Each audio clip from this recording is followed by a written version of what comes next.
una volta c'era uno scecco che non voleva essere più chiamato scecco. Io andavo patrone e ci disse, patrone, io volessi essere a scuola. E io do patrone, non ci vuoi salvare sto pensiero. E ci disse, cavacci. Ma io non è, che tu sei a scuola e tu scecco tornava. Il maestro, per esempio, ci diceva leggi. E io cominciavo a sagliare. Un maestro ci diceva scrivi.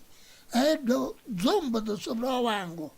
Non solo che zombevo il banco, ma magari faceva cadere carta, pinna e calamaro. Onde per cui il maestro non vuole fare il traserichio. Ci restava, va, e acqua davanti, 20 rascieri e sapone in mezzo ai peri.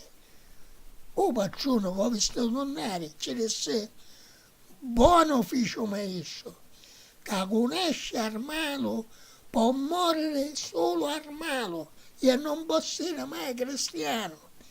E per questo si disse che lo scecco resta per sempre scecco.